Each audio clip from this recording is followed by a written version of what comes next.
우리 오늘 함께 볼 말씀은 누가복음 24장 1절에서 6절까지의 말씀입니다. 누가복음 24장 1절에서 6절까지의 말씀입니다. 우리 앞에 보시고 다 함께 봉독하도록 하겠습니다. 이레의 첫날 이른 새벽에 여자들은 준비한 향료를 가지고 무덤으로 갔다. 그들은 무덤 어귀를 막은 돌이 무덤에서 굴러져 나간 것을 보았다. 그들이 안으로 들어가 보니 주 예수의 시신이 없었다. 그래서 그들은 이 일을 어떻게 해야 할지를 몰라서 당황하고 있는데 눈부신 옷을 입은 두 남자가 갑자기 그들 앞에 나섰다. 여자들은 두려워서 얼굴을 아래로 숙이고 있는데 그 남자들이 그들에게 말하였다. 어찌하여 너희들은 살아계신 분을 죽은 사람들 가운데서 찾고 있느냐? 그분은 여기에 계시지 않고 살아나셨다. 갈릴리에 계실 때에 너희들에게 하신 말씀을 기억해 보아라. 아멘. 우리 오늘은 아래에서 위로라는 제목으로 함께 말씀을 나누어 보려고 합니다. 여러분 혹시 어제가 무슨 날이었는지 알고 계신가요? 국제 여성의 날. 맞아요. 어제는 3월 8일이었고 3월 8일은 국제 여성의 날이었어요. 비록 우리가 함께 기념하기로 이야기했던 그 날은 아니었지만 워낙 세계적이고 중요한 날이기 때문에 관련된 이야기를 한 번은 하고 넘어가야겠다 싶었어요. 이 여성의 날은 올해가 117주년이었다고 해요. 117년 전에 근로 환경을 개선해 달라고 또 정치에 참여할 수 있는 그 참정권을 보장해 달라고 투쟁했던 그 여성들이 미국에 있었어요. 남성들에 비해서 적은 임금을 받아야 하고 남성들이 하고 남은 그 쾌적하지 않고 어려운 일들만 해야 되는 그 현실에 또 같은 나라의 국민임에도 불구하고 여성들에게는 투표권이 없었던 그 현실에 저항했던 여성분들이 있었던 거예요. 그분들이 겪고 있었던 차별은 정말 끔찍했어요. 이런 일들이 있더라고요. 남자들은 이런 일을 할 수 없어 라고 하면서 이 여성들을 섬유 공장에 이렇게 취직을 다 시켰어요. 그리고 빛도 잘 들지 않고 먼지가 가득한 그곳에서 하루 종일 노동을 시켰죠. 그런데 그런 곳에서 먼지가 가득한 곳에서 하루의 절반 이상을 보내게 되면 어떤 일이 벌어질까요? 어떤 일이 발생했냐면 병에 걸리는 사람들이 엄청 많아졌어요. 그리고 그렇게 병에 걸린 노동자들을 회사가 책임지기 싫으니까 그 여자들이 죽기 직전에 회사에서 해고를 했죠. 이런 현실, 끔찍한 차별들 가운데에서 목소리를 냈던 거예요. 그리고 이렇게 목소리를 내니 조금의 개선들이 있었죠. 그런 그들의 노력과 이 쟁취를 축하하고 기념하기 위해서 이 여성의 날이 탄생했던 거예요. 그래서 이 날을 어떤 나라들은 공휴일로 지정해서 쉬기도 하고 그렇지 않더라도 여성들에게 빵과 장미를 주면서 이 여성의 날을 기념하는 나라들이 많이 있죠. 우리나라에서도 이제는 이 여성의 날을 기념하고 기억하자라고 하는 움직임들이 많이 생기기 시작했어요. 왜 많은 나라들이 이 여성의 날을 기억하고 기념하게 되었을까요? 그리고 저는 왜 이 자리에서 이 설교의 도입으로 여성의 날에 대한 이야기를 하고 있을까요? 그것은 바로 이 여성의 날이 가지고 있는 핵심적인 가치 때문에 그래요.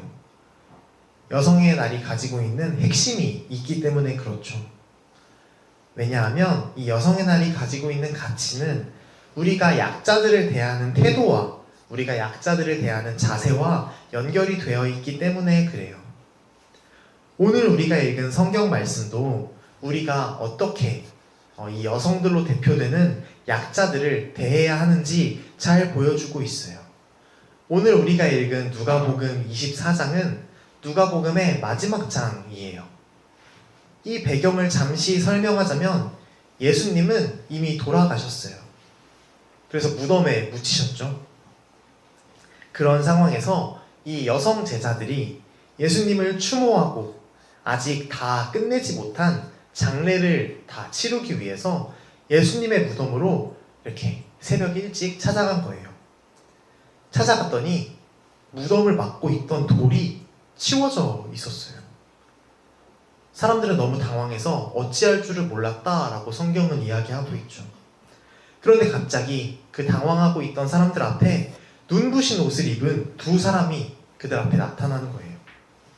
나타나서 이렇게 이야기했죠.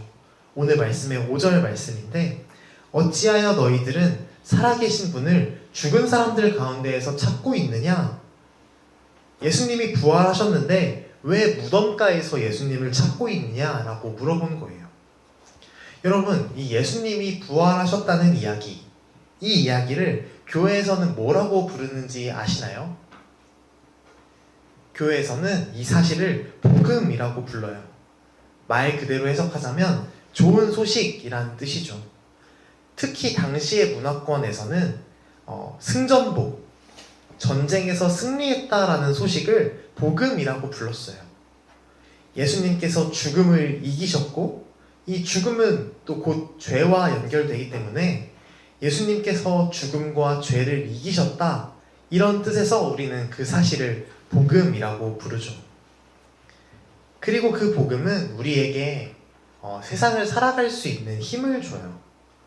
죄와 죽음을 이길 수 없는 이 사람이라는 존재가 복음을 통해서만 구원받을 수 있다라고 로마서 1장에서 사도 바울은 이야기하고 있어요.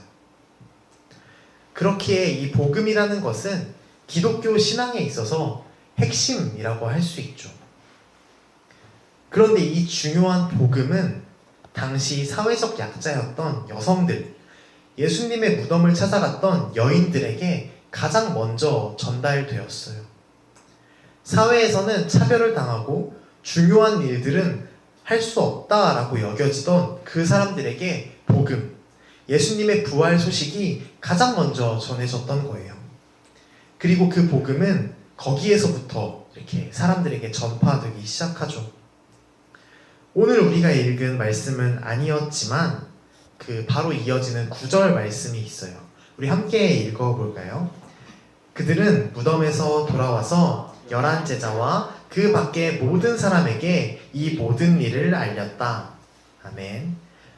말씀을 보면 이 여자 제자들이 나머지 11명의 제자들과 그 밖의 모든 사람들에게 이 소식을 알렸다라고 말하고 있어요. 여러분, 세상에 다른 소식들, 세상에 있는 정보들은 약자들에게 먼저 전달되지 않아요. 돈이 있는 사람들, 힘이 있는 사람들이 모든 소식과 정보를 가지게 되죠. 그리고 그 사람들은 그 소식을 통해서 다시 돈을 벌고 힘을 더 키워나가요. 예를 들면 주식 같은 것이 그렇죠. 어떤 사람들은, 힘이 있는 사람들은 주식 가격을 조작하고 그 이야기를 알고 있는 사람들 몇몇이 힘이 없고 돈이 없는 사람들의 그 돈과 권력을 모두 가져가는 이런 일들이 세상에는 많이 있어요. 그렇기 때문에 소식이나 정보 같은 것들은 절대 아래에서부터 시작되지 않죠. 위에서부터, 위에 있는 사람들이 가지고 있는 거예요. 그런데 이 예수님의 복음은 그렇지 않았어요. 가장 아래에 있는 사람들에게 전달되어서 점점 위로, 힘이 없는 사람들에게서 힘을 가진 사람들에게로 전달되었죠. 그런데 그렇게 하다 보면 한 가지 문제가 생겨요. 어떤 문제일 것 같아요? 위에서부터 아래로 전달되는 것이 아니라 아래에서부터 위로 전달하다 보면 생기는 문제가 있어요. 뭐냐면 느려요. 사람들은 힘이 없는 사람들의 목소리를 들어주지 않으니까요. 우리 한 번 더 말씀을 읽으려고 하는데, 아까 읽은 9절에 또 이어지는 누가복음 24장 11절 말씀입니다. 함께 읽어보겠습니다. 그러나 사도들에게는 이 말이 어처구니 없는 말로 들렸으므로 그들은 여자들의 말을 믿지 않았다. 이 말씀은 이 여인들이 전달한 복음을 듣고 난 뒤에 예수님의 제자들의 그 반응을 이야기하고 있어요. 어처구니 없어서 믿지 않았대요. 이렇게 아래에서 위로 힘이 없는 사람들에게서 힘을 가진 사람들에게로 전달되는 메시지는 빠르지 않아요. 정말 지겨운 설득과 거절이 반복되는 과정이죠. 반면 위에서 아래로 향하는 메시지는 어떨까요? 맞아요. 빠르고 강압적이죠. 그 형식은 명령이고 협박일 거예요. 그거는 지호가 얘기해줬듯이 빨라요. 우리 같은 누가복음의 말씀인데 2장의 말씀을 제가 한번 읽어볼게요. 그때 아우구스투스 황제가 칙령을 내려 온 세계가 호적 등록을 하게 되었는데 2장 1절의 말씀입니다. 여기에는 황제가 등장해요. 아우구스투스 황제요. 여기 보면 황제가 칙령을 내렸대요. 그랬더니 어떻게 됐다고 나옵니까? 온 세계가 호적 등록을 하게 되었대요. 물론 이 온 세계라는 것은 어떤 과장이 있을 수 있겠지만 그만큼 빠르게 많은 사람이 황제의 명령을 들었다는 거겠죠. 그러나 예수님은 이 쉽고 간편한 방식을 선택하지 않으신 거예요. 예수님도 만약에 이 복음이라는 것을 황제나 힘이 있는 사람들에게 먼저 전달했으면 빨랐을 텐데 예수님은 지겹도록 긴 시간 아래에서부터 위로 이 복음을 전달하신 거예요. 저는 그 장면을 보고 있자면 이런 이미지가 하나 떠올라요. 과학 얘기인데 우리 차가운 공기는 어디에서 어디로 흐르죠? 차가운 공기는 위에서 아래로 흘러요. 그리고 따뜻한 공기는 아래에서 위로 향하죠. 저는 이 장면이 굉장히 많이 생각이 났어요. 위에서 아래로 향하는 명령과 협박은 차가워요. 그러나 예수님께서 전달하시는 복음은 아래에서 위로, 약자에게서 강자로 전달되는 것이죠. 예수님은 느리더라도 사랑의 마음으로, 따뜻한 마음으로 차별받고 위로가 필요한 사람들에게 우선적으로 찾아가셨던 거예요.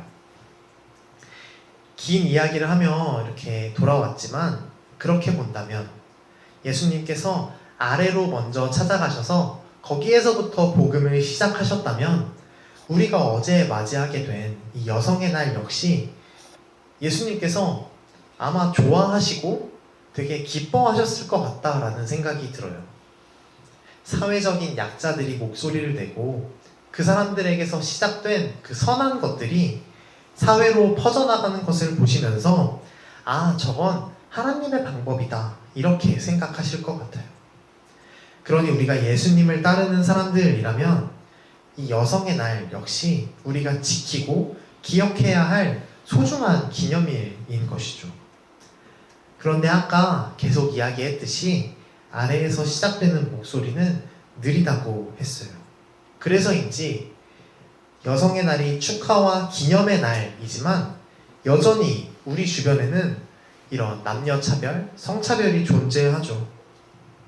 임금과 취업의 문제도 있고 여전히 출산과 양육의 문제, 아이를 낳고 기르는 문제는 여성들에게 많이 취약하다 싶어요.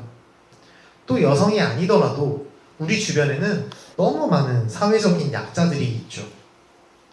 근로 환경이 너무나도 취약하고 위험한 노동자들, 또 누구에게는 너무 당연한 이동조차 어려운 그 장애인들, 아니면 존재 자체가 정치화되어서 차별받고 인정하지 못하는 성소수자들, 이제는 더 이상 본인의 힘으로 자신의 삶을 이끌어갈 힘이 없는 많은 도시 빈민들, 이런 약자들이 우리 주변에는 너무나도 많이 있어요. 우리는 이런 사회를 살아가고 있는 그리스도인으로서 어떻게 그들을 대해야 할지 끊임없이 고민해야 돼요. 그리고 그 고민의 시작에는 예수님께서는 어떻게 하셨는가? 예수님이라면 저 사람들을 어떻게 대할 것인가? 이런 생각을 해야 되죠. 그리고 오늘 우리는 예수님께서 약자들을 대하시는 방법, 약자들에게 다가가시는 방법을 끊임없이 이야기했어요. 예수님은 어떻게 하셨죠? 예수님은 약한 사람들부터 찾아가셨어요. 그 사람들에게, 그 복음의 필요가 있는 사람들에게 복음을 가장 먼저 전파하셨죠. 그리고 예수님은 그들을 통해 다른 일들을 이루어 가셨어요. 그러니 우리가 해야 할 일은 약자들에게 찾아가서 그들과 함께 하는 것이겠죠. 그리고 예수님께서 복음을 전달하신 것처럼 우리도 그들에게 복음을 전달하고 사랑을 전달해야 될 거예요. 여기에서 복음을 전달한다는 것은 단지 예수 믿고 천국 가세요, 이런 차원의 이야기가 아니에요. 물론 그것도 맞는 말이고 그것도 해야겠지만, 진정한 복음은 예수님께서 죄와 죽음을 이기셨으니 우리도 이 세상을 잘 살아갈 수 있습니다 라는 메시지이죠. 결국 중요한 것은 그들이 살아갈 수 있게 해주는 것, 그들이 생존할 수 있게 해주고 행복한 삶을 살 수 있도록 도와주는 것, 그것도 우리가 전해야 될 복음의 중요한 요소인 거예요. 저는 결국 우리가 이 여성의 날, 그리고 이 오늘 주일을 지나면서 오늘 나눈 이야기들을 잊지 않고 살아가면 좋겠습니다. 예수님께서 그러셨듯이 우리도 낮아지면 좋겠어요. 그러기 위해서 오늘은 한 가지 적용을 이렇게 나누고 설교를 마치고 싶어요. 이 적용에 앞서서 되게 우리가 조심해야 될 거는, 우리가 약자들과 함께하는 거, 낮아지자고 하는 거, 아래에서부터 복음을 전하자고 하는 것은 절대 우리가 그 사람들에게 은혜를 베푸는 게 아니라는 거예요. 예수님이 그 여인들에게 복음을 전한 이유가 그 사람들이 불쌍해서 내가 한번 도와줄게 라는 마음이 아니라 그들의 필요와 그들의 아픔을 보시고 같은 공동체가 되어주신 거였죠. 우리 이건 꼭 기억하면 좋겠어요. 그리고 본격적으로 도전하고 싶은 것, 적용하고 싶은 것은 우리의 말을 변화시켜보면 좋겠다 싶어요. 아직도 사회를 둘러보면 차별적인 말들과 욕들이 너무 많아요. 그리고 많은 욕들은 기본적으로 약자들을 비하하는 표현들이죠. 그리고 욕이 아니더라도 그냥 그 사람들 자체를 욕으로 쓰는 경우도 많아요. 장애인, 게이, 이런 말들을 누군가를 비하하려고 사용하면 안 되는 것이죠. 누군가의 정체성이고 누군가의 아픔을 다른 사람을 욕하는 데 사용하는 것은 정말 옳지 않은 일일 거예요. 그리고 여전히 편견을 가진 말들도 많이 있죠. 남자는 이래야 되고 여자는 이래야 되고, 여전히 이런 편견이 가득한 말이 사회에 많이 있어요. 우리 이런 말들을 하지 않고 또 이런 말들을 듣게 된다면 우리 부드럽게 또 좋게 그 상황들을 잘 이야기하고 넘어갈 수 있으면 좋겠습니다. 물론 쉽지 않겠지만 그것이 예수님께서 걸어가신 길입니다. 우리 기도하겠습니다.